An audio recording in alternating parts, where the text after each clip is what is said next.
இது ஒரு பிரச்சனை. இரண்டாவது பிரச்சனை குடும்பவியல். நாம் அரசியலிலும் மிக தேர்வு பெற்றவர்களாக, அதனுடைய நுணுக்கங்களை அறிந்தவர்களாக மாற வேண்டும். பிளஸ் குடும்பத்தினுடைய குடும்ப இயலிலேயும் நாம் எப்படி இருக்க வேண்டும் என்பதை தெரிந்து கொள்ள வேண்டும். இன்றைக்கு குடும்பத்தை எடுத்துக்கொள்ளுகிற போது முதல் பிரச்சனையே கணவன் மனைவிக்கு மத்தியில் இருக்கிற பிரச்சனை தான். முதல் பிரச்சனையே கணவன் மனைவியோட பிரச்சனை தான். இந்த உலகத்தில் யாராவது சொல்ல முடியுமா, கை தூக்க முடியுமா, எங்களுக்கு மத்தியில் எந்த பிரச்சனையுமே இல்லை? யாரும் சொல்ல முடியாது. ஏன் இந்த பிரச்சனை வருகிறது, எங்கிருந்து வருகிறது, யாரால் வருகிறது, என்ன காரணம் என்று நாம் அதை அனலைஸ் பண்ணி பார்க்கும்போது அல்லாஹ் அக்பர், அங்கு இருக்கக்கூடிய நபர்களில் 99% பேருக்கு என்ன இல்லை, இஸ்லாத்தினுடைய அணுகுமுறை இல்லை. எப்படி ஒரு குடும்பம் வாழ வேண்டும், அல்லாஹ் என்ன சொல்லியிருக்கிறான்.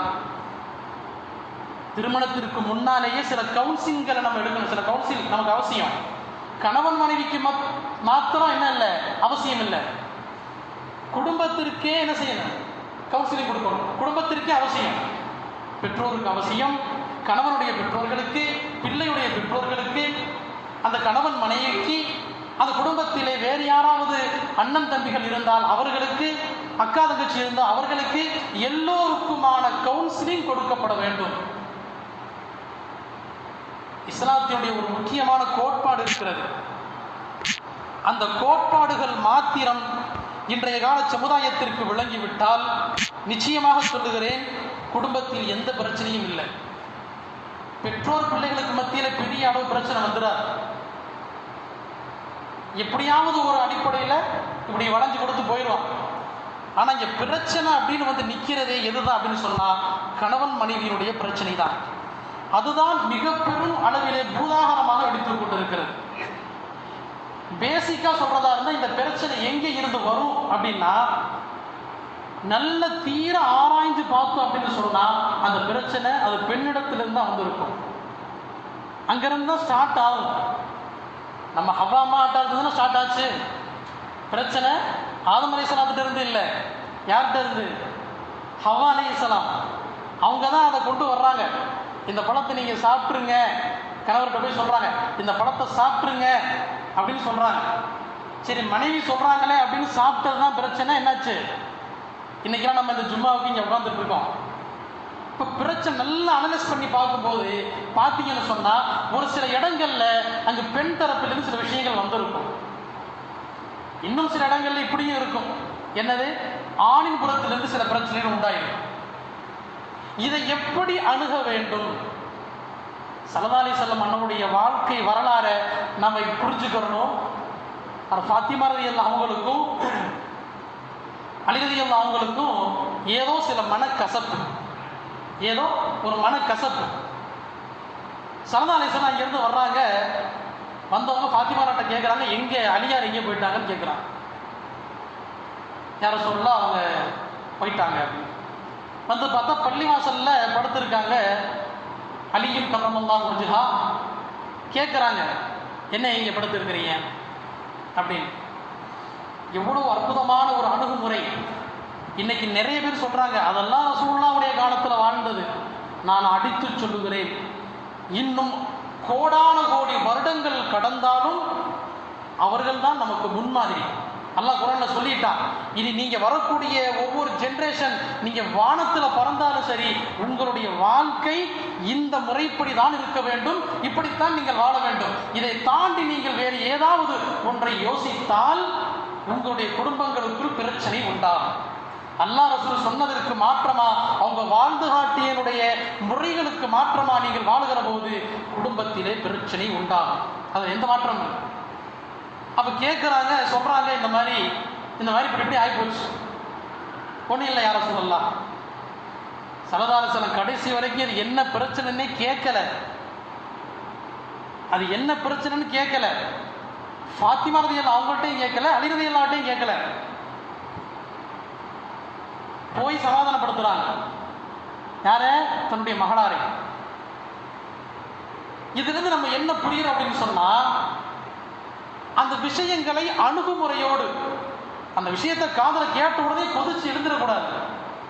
இன்னைக்கு நிலையே அதுதான். தான் பிள்ளை ஒன்று வந்து சொல்லிச்சு, பெண்ணு ஒன்று சொல்றாங்க, என்னுடைய மகளை இப்படியா சொல்றது, அப்படியா இப்படியா அப்படின்னு வேகமா எழுந்திருச்சு உடனே சண்டைக்கு போய் நிற்க கூடாது. இதை எப்படி அணுகணும்? நீங்க மாப்பிள்ளை கிட்ட விசாரிக்கிறது யாருக்கு தெரியக்கூடாது, பெண்ணுக்கு தெரியக்கூடாது. போகணும், அவங்கள்ட்ட கேட்கணும். அவங்க சொல்ல மறுத்து விட்டால் பிரச்சனை நான் பார்த்துக்கிறேன்னா விட்டுறணும். இப்போ வந்து இங்க என்ன செய்யணும்? தான் பிள்ளைகிட்ட சொல்லணும். சரதாஜ் அப்படி செஞ்சாங்க. அவங்க சொல்லிட்டாங்க, அழியதையும் சொல்லிட்டாங்க, ஒன்றும் இல்லை யாரும் சொல்லலாம். அப்போ வேகமாக வந்தாங்க, மறுபடியும் என்ன செஞ்சாங்க, சேர்ந்து வாழ ஆரம்பிச்சிட்டாங்க. அதனால தான் சொல்றாங்க இன்னைக்கு கவுன்சிலிங் என்ன சொல்றாங்க, இதுதான் கவுன்சிலிங் இன்னைக்கு நமக்கு. கணவன் மனைவி அவங்களுக்கு மத்தியில் ஒரு பிரச்சனை வந்துச்சு அப்படின்னு சொன்னா பெற்றோர்களாகிய நீங்கள் அதுக்குள்ள நுழையாதீங்க சொல்றாங்க. அது எப்படி கேட்காம இருக்க முடியும்? தோணுமா இல்லையா? எப்ப கேட்கணும் அப்படின்னா, கணவன் மோசமான நிலையில இருக்கிறார், கணவன் மோசமான ஆளாக இருக்கிறார், ரொம்ப தீயவராக இருக்கிறார், மிக பெரும் குடிகாரராக இருக்கிறார். சில பேர் இப்படி இருப்பாங்க, குடிப்பாங்க, ஆனா குடும்பத்தை பார்த்துப்பாங்க. இப்ப அவங்களுடைய அந்த குடிநிலையை மட்டும்தான் மாற்ற வேண்டுமே தவிர கணவரை மாற்றுறதுக்கு உண்டான முயற்சி செய்யக்கூடாது. இப்ப அணுகுமுறை என்று ஒன்று இருக்கிறது. அப்ப ஸல்லல்லாஹு அலைஹி வஸல்லம் இப்படி செய்தார்கள். நாம் என்ன செய்யணும்? போய் விசாரிக்கணும், ரெண்டு பேர் எப்படி வாழணும் அப்படிங்கிற ஒரு சூழ்நிலையை உருவாக்கணும். இவங்களுக்கு முன்னால அவங்கள வச்சு பேசுறது, அவங்களுக்கு முன்னால இவங்களை திட்டுறது, இவங்களுக்கு முன்னால அவங்கள திட்டுறது, இப்படி மாற்றி மாறி திட்டுகிற போது தன்னுடைய மனைவிக்கு முன்னாலேயே நான் திட்டு வாங்கப்பட்டேனே என்ற ஒரு தாழ்வு மனப்பான்மை கணவனுக்கு வரும். அல்லது மனைவியை கண்டிக்கிற போது அவனுக்கு ஒரு தாழ்வு மனப்பான்மை உண்டாகும். ரெண்டு பேருக்கு மத்தியில் நம்ம ஜாயின் பண்றது ரெண்டு பேருக்குமே தெரியக்கூடாது. அந்த மாதிரியான கொண்டு போகணும். என் பிள்ளை அப்படி சொல்லுவீங்களா, இப்படி சொல்லுவீங்களா, அதை செய்வீங்களா? இன்றைக்கு நிலைமை எப்படி தெரியுமா மாறிடுச்சு? கணவர்கள் நல்லது சொன்னா தான் கெட்டதுங்கிறது மாறிடுச்சு. இப்படித்தான் வாழணும், இப்படித்தான் செய்யணும், சலதாஸ் இப்படித்தான் சொல்றாங்க, இதுதான் நம்முடைய வாழ்க்கை அப்படின்னு சொன்னா இன்னைக்கு கெட்ட பேர் யாருக்கு? கணவனுக்கு. இன்றைக்கு சமுதாயத்தில் அப்படியா எல்லாம் இருக்கிறாங்க என்ற கேள்விகள் இன்றைக்கு நிறைய. இன்றைக்கு ஹலாலை செய்கிற கணவன் இன்றைக்கு சமுதாயம் நவீன காலம் என்ற அடிப்படையில் அவன் தவறாக பார்க்கப்படுகிறான். சுருக்கமாக சொல்வதாக இருந்தால், இஸ்லாத்தின் ஒரு கோட்பாடு, நீங்க இதை புரிஞ்சுக்கணும், அதுக்காக சொல்றேன், நீங்க இதை விளங்கணும். உங்களுடைய மனைவி, இப்ப எல்லாரும் திருமணம் முடிச்சிருக்கிறீங்க, உங்களுடைய மனைவி உங்களுடைய அனுமதி இல்லாமல் வெளியே செல்வதை நீங்கள் ஏற்றுக்கொள்வீர்களா? ஏற்றுக்கொள்ள முடியுமா? ஏற்றுக்கொள்ள முடியாது. கணவனின் மீது சுமை இருக்கிறது. என்ன சுமை? உன்னுடைய கட்டுப்பாட்டில் இந்த பெண் வந்து விட்டாள், உன்னுடைய கட்டுப்பாட்டில் இந்த பெண் வந்துட்டால் அவளுக்குரிய செலவினங்கள் நீ தான் தர வேண்டும், அவளுக்குரிய உணவு உடை நீ தான் தர வேண்டும், குழந்தை பிறந்தால் அதை சமாளிக்க வேண்டும். இத்தனை பொறுப்புகளையும் இஸ்லாம் அவனுடைய தலையில சுமையாக வைக்கிறது. ஏன்? இந்த பெண் உடைய கட்டுப்பாட்டிலே வந்து விட்டார். அதனாலதான் இமாம்கள் இப்படியும் சட்டம் எழுதுறாங்க, எந்த ஒரு பெண்மணி தன்னுடைய கணவனின் அனுமதி இல்லாமல் வெளியே செல்லுகிறாளோ, அல்லது கணவன் அனுமதிக்காமல் செல்லக்கூடாது என்று சொன்னதற்கு பின்னாலும் மனைவி வெளியே செல்லுகிறாளோ, இப்பொழுது சட்டம் எழுதுகிறார்கள், இந்த மனைவிக்கு செலவினங்கள் கொடுக்க வேண்டும் என்ற அந்த கடமை கணவனுக்கு நின்று விட்டது. ஏன்? தன்னுடைய கட்டுப்பாட்டை விட்டு அந்த பெண் வெளியே போயிட்டாள், தன்னுடைய கணவனுடைய கட்டுப்பாட்டை விட்டு வெளியே போய்விட்டால், ஆகவே அவளுக்கு சில செலவினங்கள் கொடுக்க வேண்டிய தேவையில்லை என்று சில இமாம்கள் எழுதுகிறார்கள். இந்த ஆதாரங்களை முன்வைத்து இப்ப இது பேசிக். இப்ப பேசிக்கான விஷயங்களை கணவன் மனைவிக்கு மத்தியில இன்னொரு விஷயத்தையும் நம்ம விளங்கணும். அப்ப எனக்கு உரிமை இல்லையா நீங்க கேட்டக்கூடாது. ஏன் சொல்ல வரேன்னா, ஜக்காத் இருக்கு இல்லையா, ஜக்காத்து இது அவசியம் கொடுத்தாக வேண்டிய ஃபர்து தானே. இதை கொடுக்காம விட்டுட்டா நாளைக்கு கியாமத்துல அல்லாஹ் கேட்பான், அது கடனாக நிற்கும். அப்ப யாரோ ஒருத்தருடைய பொருள் நம்ம கிட்ட இருக்கு, அதை என்றென்றைக்கும் கொடுத்தே ஆக வேண்டும், அது நம்ம மீது உண்டான கடன். அது மாதிரி தான் என் பிள்ளை மேல எனக்கு உரிமை இருக்கு அப்படின்னு சொல்லலாம். அந்த உரிமை எப்போ போகும் தெரியுமா? இன்னொரு ஆணுக்கு திருமணம் செய்து வைக்கிற போது அந்த உரிமை போயிடும்.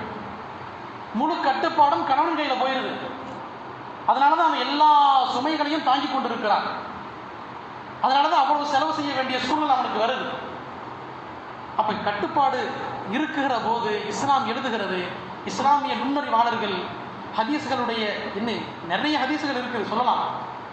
ஒரு ஆண் தன்னுடைய மனைவியை பார்த்து சொல்லுகிறான், நீ உன்னுடைய தகப்பனுடைய வீட்டிற்கு செல்லக்கூடாது, அவர் மரணித்து விட்டாலும் செல்லக்கூடாது என்று சொன்னால் மனைவி போகக்கூடாது. இது ஒரு பெரிய சர்ச்சை வரும், ஏன் போகக்கூடாது. அதுக்கப்புறம் அந்த பெண்மணி போவாங்க, அது கூடும் ஜாயிஸ். ஏன் ஜாயிஸ்? எப்போ ஒரு தகப்பன் மரணிச்சுட்டாரோ அப்போ அந்த சொத்து யாருக்கு போகும்? ஒரு பங்கு பிள்ளைக்கும் போகும். அப்போ இது தகப்பனுடைய வீடு இல்லை, அதனால பிரச்சனை இல்லை, இப்படிலாம் வரும். ஆனால் உத்தரவிட்டால் கட்டுப்படுவது அவசியம், பருது.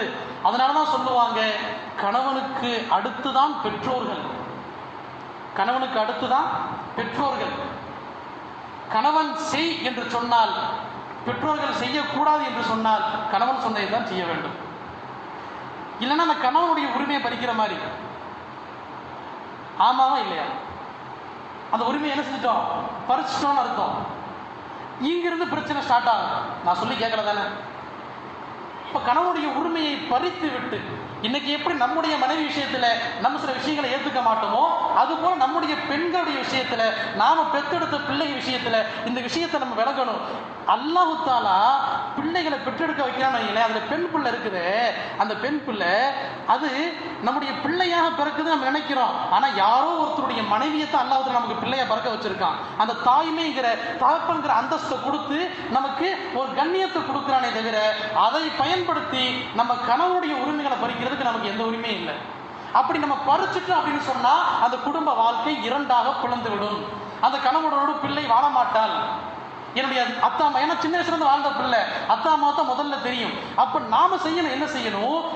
கணவன் என்றால் யார் அப்படிங்கிற இந்த வழிமுறைகளை கற்றுக் கொடுக்கணும், சொல்லணும். நாங்க இப்ப இருக்கோம், இதற்கு பின்னால் ஒருவன் வருவான், அவன்தான் உனக்கு என்று சொல்லி வளர்க்க வேண்டும். நிறைய விஷயங்கள் இருக்கிறது.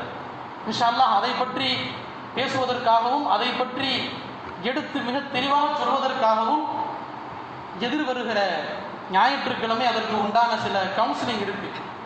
நம்முடைய மஸ்ஜித் அன்வரியின் சார்பாக நடத்தப்படக்கூடிய சில கவுன்சிலிங் இருக்கு. பெற்றோர்கள், திருமணம் முடித்தவர்கள் எல்லாம் கலந்து கொள்ளலாம், முன்பதிவு செய்து கொள்ளலாம், நிர்வாகத்திடத்திலே நம்மளிடத்திலே செய்து கொள்ளலாம். நடக்க இருக்கு, கலந்துக்கணும். ஆக இது போன்ற சில விஷயங்களின் காரணமாக, அதனுடைய புரிந்துணர்வுகள் இல்லாததின் காரணமாக இன்றைக்கு குடும்பங்கள் சிதறுண்டு போகிறது. இரண்டு தம்பதிகளும் பிரிந்து போகிறார்கள். அவர்களுக்கு மத்தியிலே தலாக் என்ற விஷயம் பேசப்படுகிறது. அதற்கு காரணம் ஒரு பக்கம் பெற்றோர்களாகிய நாமும் தான் என்பதை நாம் எந்த ஒரு நெருடுவதும் இல்லாமல் ஏற்றுக்கிறோம். நாம தான் அதுக்கு சில காரணம். அதை பற்றி இன்ஷா அல்லாஹ் தெளிவாக பேசுவோம். எல்லாம் வல்ல அல்லாஹ் தஆலா இஸ்லாத்தினுடைய நெறிமுறைகளை சரியான முறையிலே புரிந்து அதன்படி வாழுகின்ற நற்பாக்கியத்தை எனக்கும் உங்களுக்கும் தந்தருள்வானாக. அஸ்ஸலாமு அலைக்கும் வரஹ்மத்துல்லாஹி.